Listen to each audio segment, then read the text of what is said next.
Commander Zexthara stood on the bridge of his flagship, watching the stars through the massive viewing window. His scaled hands gripped the command rail as he waited. Today would be a good day for the Vorthan hegemony. Today they would crush another weak species. The humans had been causing trouble for months now. Their small ships had been spotted near Vorthan territory, taking pictures and scanning their worlds. The Council of Scales had grown tired of these insects buzzing around their empire. It was time to swat them. Zexthara's yellow eyes gleamed with satisfaction. He had planned this trap perfectly. 12 of the finest Vorthan dreadnoughts waited in the darkness near the Kepler 442 system. Each ship was 5 times larger than the biggest human vessel ever seen. Each carried enough firepower to level a small moon. "Commander," called his second-in-command, Sub-Commander Krillax, "the human prisoners are ready for broadcast." Zexthara nodded. The prisoners had been easy to catch. A small human cargo ship had wandered too close to Vorthan space 3 weeks ago. The crew of 8 now sat in cages, perfect bait for their rescue mission. Excellent. Begin the transmission on all human frequencies. The prisoners appeared on screen, looking dirty and scared. Their leader, a human female named Captain Janet Cole, spoke into the camera with a shaking voice. "This is Captain Cole of the merchant vessel Starlight. We are being held by the Vorthan hegemony near Kepler 442. They want to negotiate with human leadership. Please send help." Zexthara smiled, showing his sharp teeth. Humans were so predictable. They would come running to save their own kind, just like all the other weak species the Vorthans had conquered. The message would reach human space in 2 days. Their rescue ship would arrive in 4. "Sir," reported the sensor operator, "we have the human ship on long-range scanners. It's exactly where our spies said it would be." Zexthara looked at the tactical display. A single human vessel was approaching the system. The ship's name appeared on screen. Terra's Pride. It was a standard exploration cruiser, nothing special. About 800 meters long, with basic shields and minimal weapons. "How many crew?" he asked. "Scanning shows approximately 200 humans aboard, sir." Standard complement for that class of vessel. Zexthara laughed, a sound like grinding stone. 200 humans against 3,000 Vorthan warriors. This will be over quickly. The Terra's Pride dropped out of hyperspace exactly where expected. It moved slowly toward the system, its engines glowing blue against the black of space. Zexthara watched it approach like a fish swimming toward a net. "Open communication channels," he ordered. The main screen flickered, showing the bridge of the human ship. The captain stood in the center, a human male with brown hair and calm eyes. He looked young for a ship commander, maybe 40 years old. The name badge on his uniform read Morrison, J. "This is Captain Jake Morrison of the Earth vessel Terra's Pride," the human said. "We received a distress call from Captain Cole. We're here for a peaceful rescue mission." Zexthara stepped forward, his massive frame filling the screen. At over 8 feet tall, with dark green scales and glowing yellow eyes, he was an impressive sight. Most species cowered when they first saw a Vorthan commander, but Captain Morrison just looked at him with interest, as if he was studying something. "Curious. I am Commander Zexthara of the Vorthan hegemony," he announced. "Your people have trespassed in our territory. They are our prisoners now." Morrison nodded slowly. "I see. What are your terms for their release?" "Terms?" Zexthara's voice rose. "You misunderstand, human. There are no terms. You will surrender your ship immediately, or we will destroy you and take the prisoners anyway." The human captain tilted his head, considering this. Around him, his crew worked quietly at their stations. None of them looked worried or afraid. Strange. "How many ships do you have out there?" Morrison asked. 12 dreadnoughts, each one capable of turning your pathetic. vessel into space dust. Morrison looked thoughtful. 12, huh? That's a pretty serious commitment for such a small prize. Zexthara's eyes narrowed. You do not seem to understand your situation, human. You are outgunned, outnumbered, and outclassed. Your species is young and weak. We have been conquering worlds since before your ancestors learned to make fire. That's probably true, Morrison agreed. We humans are pretty new to all this space travel stuff. Only been at it for about 2 centuries. Then you understand. Surrender now, and your deaths will be quick. Morrison was quiet for a moment. He looked around at his crew, who continued their work with calm efficiency. A human female at the weapons station caught his eye and nodded slightly. Another crew member at the engineering station gave him a thumbs-up dot, then Captain Morrison did. Something that confused every Vorthan on the bridge. He smiled, not a nervous smile or a scared smile, but a wide, genuine grin that showed his teeth. Well, boys and girls, he said, turning to address his crew. Looks like we get to field test the new toys after all. The human crew responded with what sounded like excitement. Several of them grinned back at their captain. One even laughed quietly. Zexthara felt a strange sensation in his stomach. Something was wrong here. Humans facing certain death should be begging for mercy, not smiling. You find your doom amusing?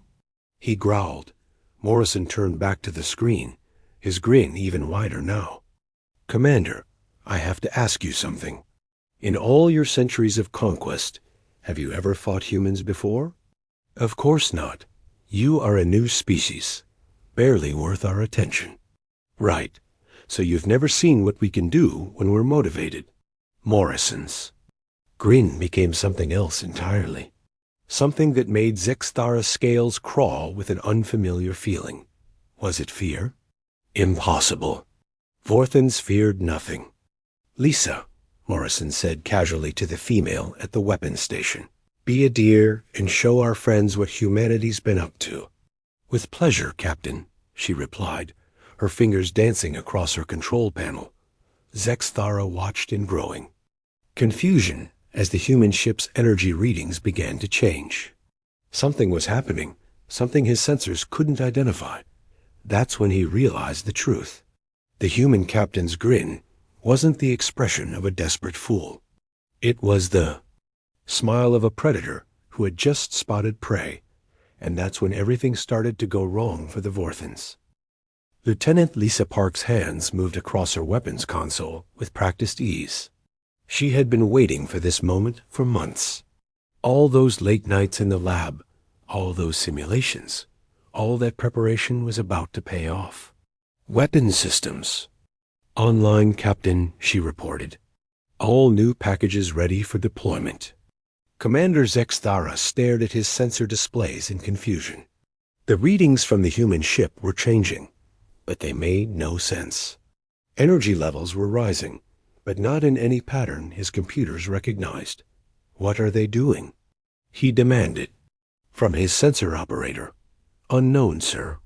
The energy signature doesn't match any known human technology. Zexthara's tail lashed behind him. Fire a warning shot. Show them we mean business.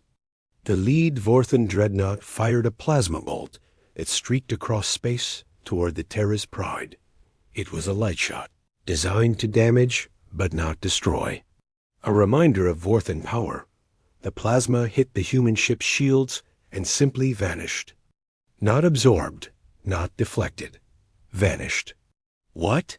Zexthara's voice cracked slightly. Captain Morrison's grin grew wider. Thanks for the test shot, Commander. Our shields are working perfectly. Impossible, Zexthara snarled. Our plasma weapons can punch through any known shield technology. Any known shield technology, yes, Morrison agreed. But you see, Commander, that's where you made your first mistake. You assumed we were using known technology. The human captain gestured to a man at the engineering station. Chief Engineer Pete Collins, Would you like to explain what's happening? Collins, a stocky man with graying hair, looked up from his console. Sure thing, Captain. Commander Zexthara, what you just hit wasn't a traditional energy shield. It was a localized space-time distortion field. Zexthara's eyes widened. That's impossible. Such technology would require centuries of development. For most species, yes, Collins said cheerfully. But humans don't develop technology the same way everyone else does. We don't follow the rules. At the navigation station, a young woman with dark hair turned to face the screen. I'm Lieutenant Amy Rodriguez, Navigation Officer. Commander, we've been tracking your fleet for 3 weeks. We know about your 12 dreadnoughts, your crew complements, your weapon loadouts, and your battle tactics. You've been watching. You? Zexthara's voice was barely a whisper. Oh yes, Morrison said. You see, Commander, this isn't a rescue mission. It's a field test. We needed to try out our new toys against a real enemy, and you volunteers showed up at just the right time. Volunteers? Zexthara's confusion was growing by the second. Of course. You think we didn't know about your little trap? We've been monitoring Vorthan communications for months. We knew you captured the Starlight crew. We knew you were planning an ambush. We even knew when and where you'd spring it. Morrison's expression became more serious. The truth is, Commander, we let you take those prisoners. Captain Cole and her crew are all volunteers from Earth's Special Forces. They've been feeding us intelligence this whole time. On the Vorthan flagship, Sub-Commander Krillax looked up from his station. Sir, the human prisoners are no longer in their cells. What do you mean? Zexthara spun around. They're gone, sir. The guards are unconscious. Security shows the prisoners moving freely through the ship. Morrison chuckled. Did I mention they're special forces? Captain Cole's team has been mapping your ship's layout, learning your security protocols, and preparing for this moment. Zexthara felt something he hadn't experienced in decades. Genuine fear. This is impossible. Humans are a young species. You shouldn't have this kind of capability. That's your second mistake, Morrison said. You keep thinking in terms of what we should or shouldn't be able to do. Humans don't work that way. At the science station, a red-haired woman looked up from her displays. Dr. Kate Sullivan, ship's science officer. Commander, may I ask how long it took your species to develop spaceflight after discovering electricity? Roughly 3,000 years, Zexthara answered automatically. 3,000 years, Dr. Sullivan repeated. Very methodical, very systematic. Humans did it in 200 years. We don't develop technology step by step like everyone else. We make leaps, impossible leaps, Chief Collins added. While other species spend centuries perfecting each level of technology, we find ways to skip ahead. We break rules that other species don't even know exist. Morrison's grin returned. For example, everyone knows you can't create artificial gravity without massive rotating sections or exotic matter. Except we figured out how to bend space-time itself. Everyone knows you can't make shields that completely neutralize energy. Weapons. Except we learned to make holes in reality itself. You're lying, Zexthara said, but his voice lacked conviction. Am I? Lisa, show him what our weapons can do. Lieutenant Park nodded and pressed a series of buttons. Firing quantum. Torpedo, minimal yield. A small projectile shot from the Terra's Pride toward the nearest Vorthan dreadnought. Zexthara watched it approach, expecting to see it stopped by their shields. Instead, the torpedo passed through the shields as if they weren't there. Impossible, Zexthara shouted. Not impossible, Dr. Sullivan said calmly. Just quantum mechanics. A torpedo exists in a superposition of states until it chooses to interact with your hull. Your shields can't stop something that isn't entirely real. The torpedo struck the dreadnought's armor and exploded. The blast was small, but it punched a hole clean through the ship's hull. Emergency lights flashed as the Vorthen vessel began. Venting atmosphere. That was our lowest power setting, Morrison said casually. Just wanted to get your attention. Zexthara stared at the damage readouts. His most advanced dreadnought had been holed by a single shot from a human cruiser. This wasn't possible. It violated everything he knew about space warfare. How? He whispered. Simple, Morrison replied. We cheated. While you were following the normal rules of technological development, we were learning from everyone else. We studied captured alien technology, reverse engineered it, and then improved on it. We didn't just copy what we found, we made it better. Navigator Rodriguez spoke up. We've been watching the galaxy for 50 years, Commander. Watching, learning, and preparing. Every species we've encountered has taught us something new. The Altarians taught us about energy manipulation. The Hegemony taught us about shields. The Zephyrians taught us about quantum mechanics. And the Vorthens? Zexthara asked. Morrison's grin became sharp and predatory. The Vorthens taught us about conquest. About what happens when a species gets too confident, too sure of their own superiority. You're going to conquer us? Zexthara's voice was barely audible. Oh no, Commander. We're going to do something much worse than that. Morrison leaned forward, his eyes gleaming with the same predatory light that had made him smile in the first place. We're going to teach you what it feels like to be prey. Commander Zexthara watched in horror as his perfectly planned ambush began to fall apart. The human ship, which should have been destroyed by now, was moving in ways that defied all known physics.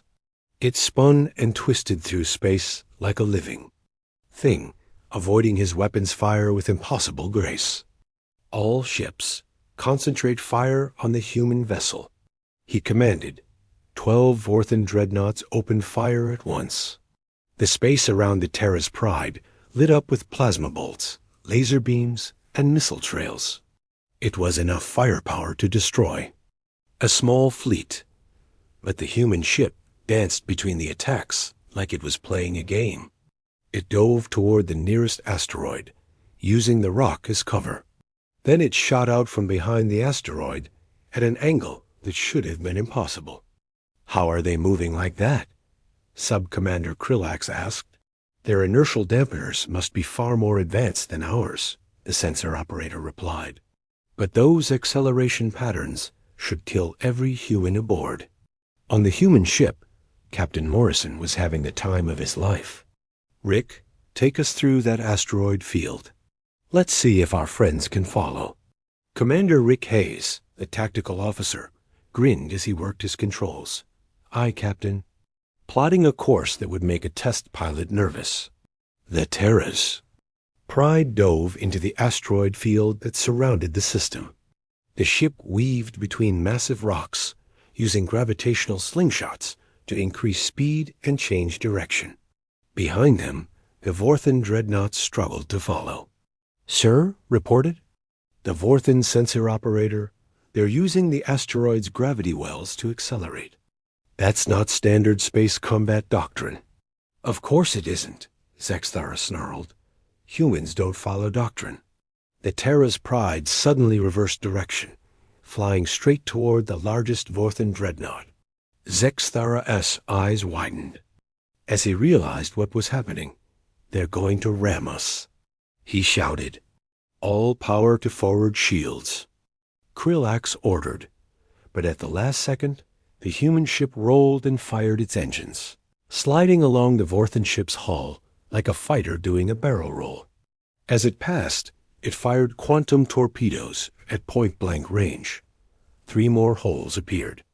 In the dreadnought's armor, warning lights flashed across the Vorthen bridge as entire sections lost power. Damage report. Zexthara demanded. Hull breaches on decks 7 through 12. We've lost primary weapons and half our shield generators. Captain Morrison's voice came through the communication system. Nice try, Commander. But you're fighting this like a traditional space battle. We humans gave up on traditional a long time ago. What do you mean? Zexthara asked, though he wasn't sure he wanted to know. Dr. Sullivan, would you explain human combat philosophy to our friends? The red-haired scientist looked up from her station. Gladly, Captain. Commander, most species develop combat tactics based on logic and efficiency. You study your enemy, develop counter-strategies, and execute them in an orderly fashion. Yes, that is how civilized warfare is conducted, Zexthara replied. Exactly, civilized warfare. But humans aren't civilized warriors, Commander. We're survivors. We do whatever it takes to win, even if it seems crazy. Chief Engineer Collins spoke up. For example, you're trying to fight us ship to ship. The way naval battles have been fought for thousands of years. But we've weaponized everything in this system. What do you mean? Zexthara asked. Lisa, show them the gravity bomb. Lieutenant Park targeted the largest asteroid in the field and fired. A single torpedo. Instead of exploding on impact, the torpedo buried itself deep in the rock. For a moment, nothing happened. Then the asteroid began to collapse in on itself. The massive rock compressed into a sphere, barely 100 meters across, but with the same gravitational pull as before. The sudden change in gravity sent nearby asteroids flying in all directions. Artificial black hole, Dr. Sullivan explained cheerfully. Temporary, of course. It'll evaporate in about 10 minutes. But until then, it's going to make this asteroid field very interesting. The Vorthan ships were caught off guard by the sudden gravitational chaos. 2 dreadnoughts collided as they were pulled off course. A third ship was pelted by accelerated asteroids, its hull cracking under the impacts. This is insane, Zexthara shouted. You're destroying the entire system. Oh, we're just getting started, Morrison replied. Amy, initiate the solar flare protocol. Navigator Rodriguez nodded and activated another system. A probe shot out from the Terra's Pride toward the distant star. When it reached the sun's corona, it detonated in a burst of exotic particles. The star's surface rippled like water, and then erupted in a massive solar flare aimed directly at the Vorthan fleet. Impossible, Zexthara whispered. No one can control a star. We can't control it, Dr. Sullivan said. But we can irritate it. That probe contained a carefully designed mixture of particles that interact with solar magnetic fields. Think of it as tickling the sun. The solar flare washed over the Vorthan ships, overwhelming their shields and frying their electronic systems. Half the dreadnoughts went dark as their power systems overloaded. Sir, the sensor operator reported, we're receiving a message from the ship that went dark. Their crew is ... laughing. Laughing? Zexthara turned to look at the screen. Captain. Cole's face appeared, grinning widely. Hello, Commander. Thanks for the tour of your ship. My team has been having a wonderful time down here. The prisoners, Zexthara said faintly. Former prisoners, Cole corrected. We've taken control of your engineering section. Your weapons are offline, your shields are down, and your life support is now under our control. How many ships have been compromised? Zexthara asked his communications officer. 6 ships report intruders, sir.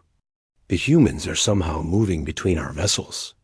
Captain Norrison's laughter echoed through the bridge. Teleporter technology. Commander. Another one of those impossible things we figured out how to do. You're not just fighting our ship, Commander Hayes added. You're fighting human ingenuity. We've turned your own fleet against you. Zexthara looked around at his bridge crew. They were all staring at him with the same expression of disbelief and fear. The mighty Vorthan hegemony, conquerors of 100 worlds, was being defeated by a single human ship. This cannot be happening, he said. Oh, but it is, Morrison replied. And we're not done yet. You see, Commander, you made one more mistake. You assumed this was about saving prisoners or defending territory. What is it about then? Zexthara asked. Morrison's grin returned, sharper and more predatory than ever. It's about sending a message. You wanted to know what humanity was capable of. Well, now you know. The Terra's Pride moved closer to the Vorthan flagship, and Zexthara could see the weapons ports glowing with energy. We're the new apex predators in this galaxy, Commander. And you just became our first example. 3 more quantum torpedoes struck the flagship. The bridge shook as entire sections of the ship shut down. In the distance, Zexthara could see the rest of his fleet either dead in space or under human control. Gahunt, he whispered, finally understanding. We were never the hunters. We were always the prey. Morrison nodded. Now you're learning. The human Captain Grinned, Commander. That was your warning. Too bad you didn't understand it.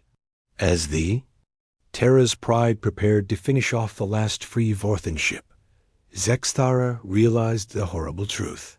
Humanity wasn't just another species to be conquered. They were something new, something dangerous, something that had been watching and waiting for the right moment to show the galaxy what they could do. And that moment was now. Commander Zexthara's flagship drifted helplessly in space, its systems failing one by one. Around him, his once mighty fleet was either destroyed or captured by the humans. But as he watched the Terra's Pride maneuver for what he thought would be the final blow, space itself began to shimmer. Sir, his sensor operator called out weakly, I'm detecting hyperspace signatures. Multiple contacts. Zexthara I's remaining eye focused on the display. What he saw made his blood run cold.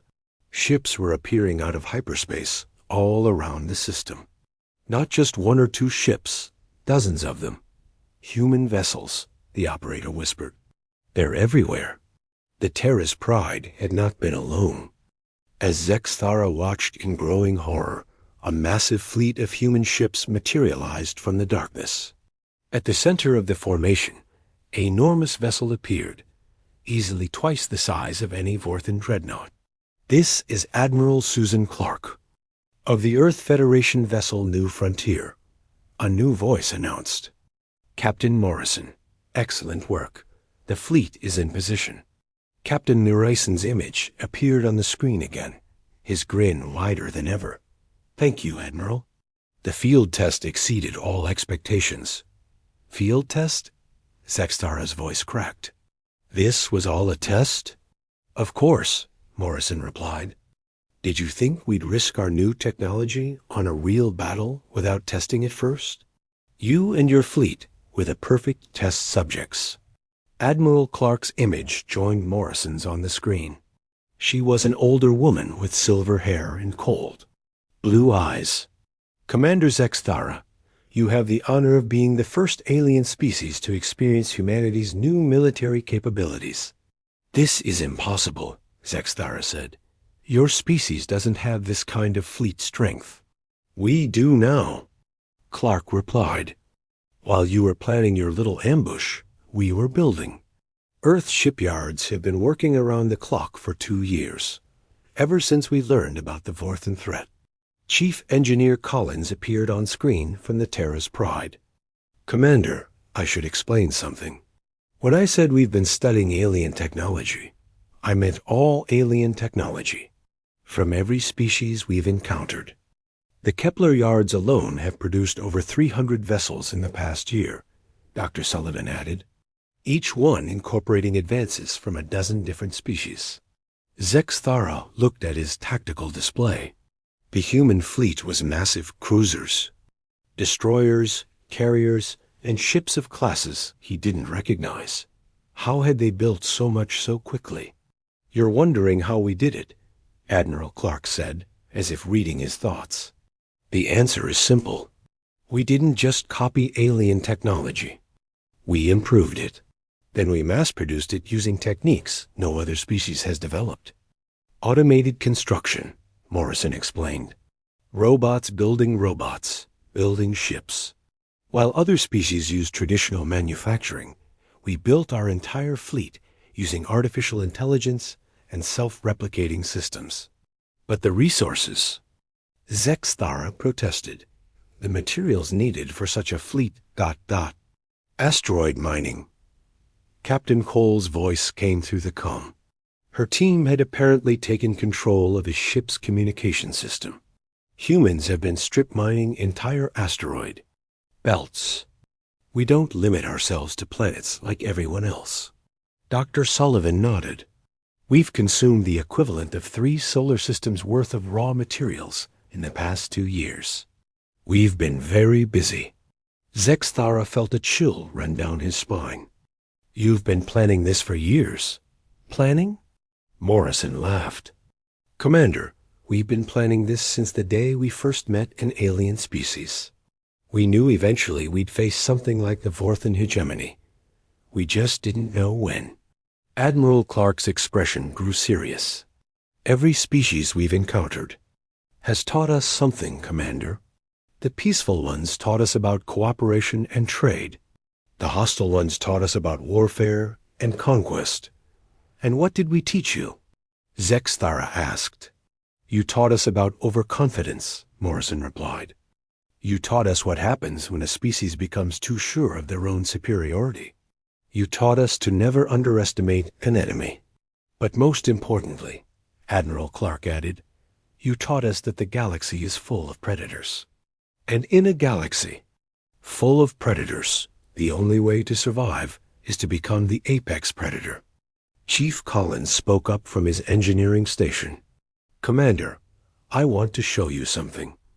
Our real technology. The display changed, showing a technical schematic that made Zexthara's eyes widen. It was a weapon design unlike anything he'd ever seen. Stellar converter, Collins explained. We can turn any star into a weapon. Point it at an enemy fleet, trigger a supernova, and everything within 50 light years is gone. Planet crackers, Dr. Sullivan added, showing another schematic. We can split a world in half with a single shot. Quantum viruses, Lieutenant Park said cheerfully. Computer programs that exist in multiple dimensions simultaneously. They can take control of any electronic system, anywhere in the galaxy. Time. Dilation fields, Navigator Rodriguez added. We can slow down time around enemy ships, making them sitting ducks. Zexthara stared at the weapons specifications in horror. These weapons, they could destroy entire civilizations. They could, Admiral Clark agreed, but we prefer not to use them. We find that the threat of their existence is usually enough. Besides, Morrison added, we don't want to destroy civilizations. We want to protect them from species like yours. The galaxy is about to change, Commander, Admiral Clark said. For too long, aggressive species like the Vorthan hegemony have terrorized peaceful worlds. That ends now. You're going to conquer us? Zexthara asked. No, Morrison replied. We're going to do something much more effective. We're going to make you irrelevant. The display changed again, showing a map of the galaxy. Zexthara could see Vorthan territory marked in red, but it was surrounded by a growing network of blue, human space. While you were focused on your little ambush, Admiral Clark explained, we've been making contact with every species in your region. The ones you've conquered, the ones you've threatened, the ones you've ignored. They're all under human protection now, Morrison added. We've offered them advanced technology, defensive alliances, and trade agreements. In exchange, they've agreed to help us contain the Vorthan threat. Contain? Zexthara's voice was barely a whisper. Your empire is now surrounded, Admiral Clark said matter-of-factly. No ships in or out without our permission. No expansion, no conquest, no threats against peaceful species. You're imprisoning us in our own territory? We're quarantining you, Morrison corrected. Think of it as a timeout. You can stay in your space and play with your toys, but you can't bother anyone else. Dr. Sullivan smiled sweetly. And if you do try to break quarantine, well, we have those stellar converters I mentioned. Zexthara looked around at his ruined bridge, his destroyed fleet, his captured ships. In the space of a few hours, the mighty Vorthan hegemony had been reduced to a trapped, helpless shadow of its former self. This was all planned, he said, from the beginning. Every detail, Admiral Clark confirmed. The prisoner capture, the ambush, the rescue mission, all of it was orchestrated to bring us to this moment. But why? Zexthara asked. Why go? To all this trouble? Morrison's grin returned, but now it looked different. Not cruel or predatory, but almost sad. Because, Commander, sometimes the only way to stop a bully is to show them what it feels like to be the victim. As human ships moved to surround the last free Vorthan vessel, Zexthara realized the full scope of what had happened. The humans hadn't just defeated his fleet.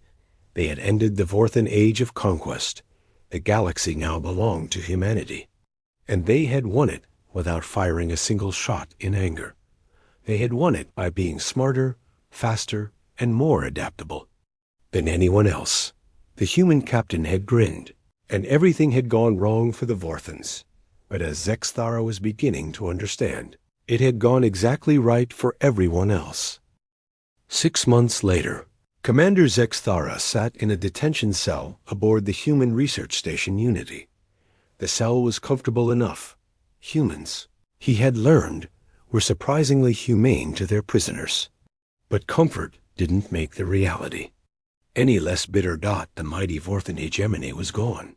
Not destroyed, not conquered, but something worse, ignored.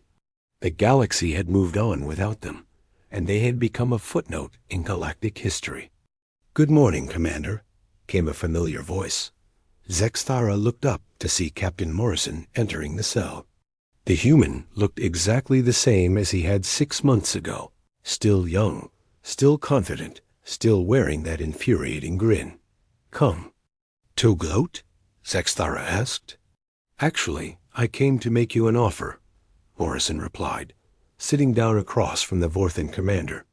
"But first, I thought you might want to know what's been happening in the galaxy."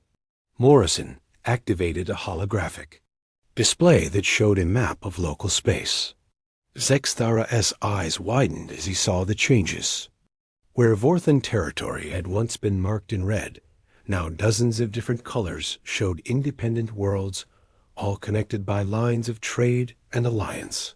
"The Altarian Republic has been freed," Morrison explained, pointing to a cluster of blue worlds. "They're building their own fleet now, using human technology. The Kepler Mining Consortium has expanded to 12 systems.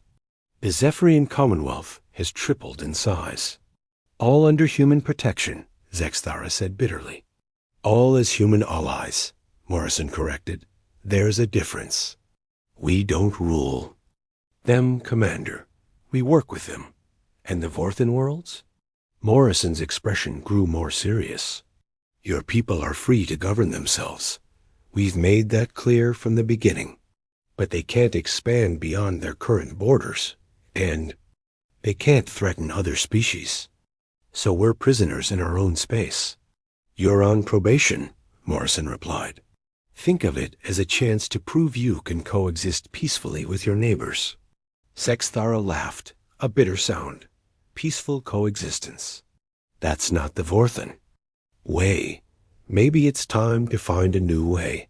The display changed, showing news feeds from across the galaxy. Zexthara watched in amazement as he saw reports of technological advances, new trade routes, and diplomatic agreements between species that had never spoken before. "This is what the galaxy looks like when it's not afraid," Morrison said. "When species can focus on growth and discovery instead of conquest and survival. And humanity controls it all. Humanity protects it all," Morrison corrected again. "There's still a difference, even if you can't see it." Dr. Kate Sullivan entered the cell, carrying a datapad. "Captain, The council session is starting soon. What? Council? Zexthara asked. The Galactic Security Council, Morrison explained. Representatives from 47 species, all working together to maintain peace and prosperity. Let me guess. Humans are in charge. Actually, we're not, Dr. Sullivan said. The council rotates leadership every 6 months. This term, it's headed by the Centauri Federation. Zexthara frowned. The Centauri were conquered by the hegemony decades ago. And now they're free, Morrison said. They've been very grateful for the opportunity to help shape galactic policy. The display showed the council chamber, where dozens of different alien species sat around a massive circular table. Humans were present, but they were clearly just one voice among many. How? Zexthara asked. How did you do all this in just 6 months? Simple, Morrison replied. We gave everyone something. They wanted more than conquest. Which was hope, Dr. Sullivan said. Hope for a better future. Hope that their children wouldn't have to live in fear of the next Vorthan invasion. And technology, Morrison added. We've shared our advances with everyone. Medical technology. That can extend lifespans. Agricultural technology that can feed entire worlds. Transportation technology that makes trade faster and cheaper. You've given away your technological advantages? Some of them, Morrison admitted. The peaceful ones. The ones that help people build better lives. And the weapons? Morrison's grin returned, but it was different now. More knowing, more confident. Those we keep to ourselves. Insurance, you might say. Chief Engineer Collins appeared on the display from his position on the Terra's Pride. Commander, you might be interested to know that we've made some new friends recently. Friends? The hegemony isn't the only aggressive species in the galaxy, Collins explained. We've been contacted by several others. The Krillian Empire. The Nexus Collective, the Machine Lords of Zirion. They want to test themselves against humanity? Zexthara asked. Oh, they tried, Morrison said cheerfully. Didn't go well for them. The display showed brief clips of space battles.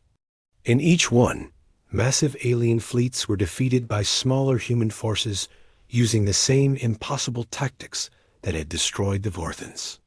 The Krillians lasted 3 hours, Dr. Sullivan said. The Machine Lords managed 6. The Nexus Collective surrendered after we demonstrated our stellar converter on an empty system. You're conquering the entire galaxy, Zexthara said. We're pacifying it, Morrison corrected. Every aggressive species gets the same offer we gave you.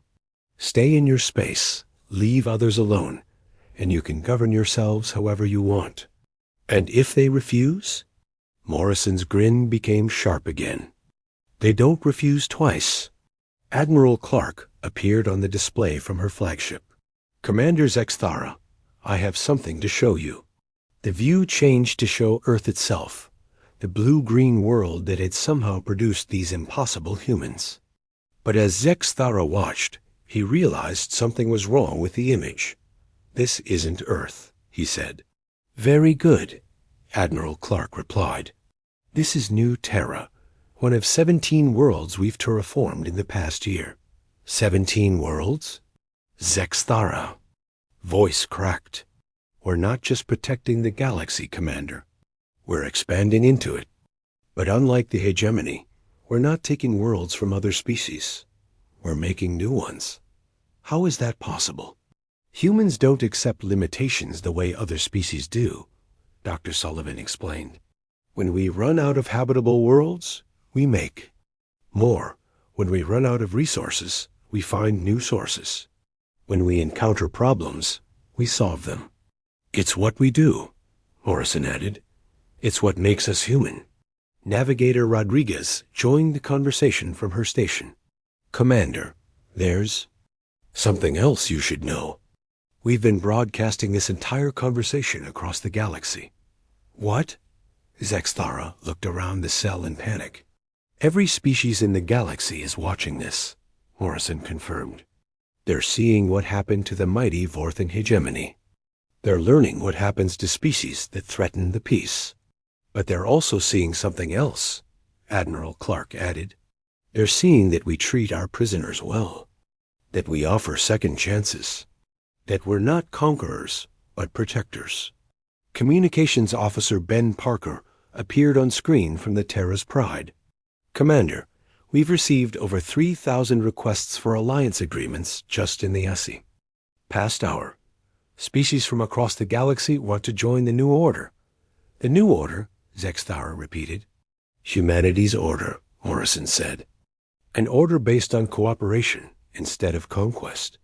Progress instead of domination. Peace instead of war. And you're offering this to us? To the Vorthans? We're offering it to you personally, Admiral Clark said. Your people can make their own choice. But you, Commander Zexthara, have a chance to help build something better. What do you mean? Morrison leaned forward. We need someone who understands the old ways to help us prevent future conflicts. Someone who can spot the warning, signs when a species starts thinking about conquest. You want me to work for you? We want you to work with us, Dr. Sullivan corrected, to help us build a galaxy where no species has to live in fear of another. Zexthara was quiet for a long moment, processing everything he had seen and heard. The galaxy he had known was gone, replaced by something unimaginable. And at the center of it all were the humans, the supposedly weak species that had outfought, and outmaneuvered everyone. The human captain grinned, he said quietly. Yes, Morrison replied. I did. That's when I should have known. We were in trouble. Probably, Morrison agreed. But it's not too late to be part of the solution. Zexthara looked at the map of the galaxy, at the networks of alliance and cooperation that had replaced the old empires of conquest. It was beautiful, in a way he had never imagined possible. If I agree, he said slowly, what guarantee do I have that humanity won't become just another empire? That you won't decide you're tired of cooperation and choose conquest instead? Morrison's grin returned, but this time it was warm and genuine. You have the best guarantee possible, Commander. Which is? We're human, Morrison said simply. We never stop questioning ourselves. We never stop trying to do better. And we never, ever stop grinning in the face of impossible odds. Zexthara looked around at the humans on the display, at their confident faces and impossible achievements. They had defeated the greatest empire in the galaxy, not through superior force, but through superior thinking. They had won not by becoming the thing they fought, but by becoming something better. Very well, he said finally. I accept your offer. Morrison's grin widened. Welcome to the team, Commander. Now, let's go build a better galaxy. As Zexthara followed Morrison out of the cell, he caught sight of himself in a mirror. For the first time in months, he realized he was almost smiling. The human, Captain had grinned, and Everett,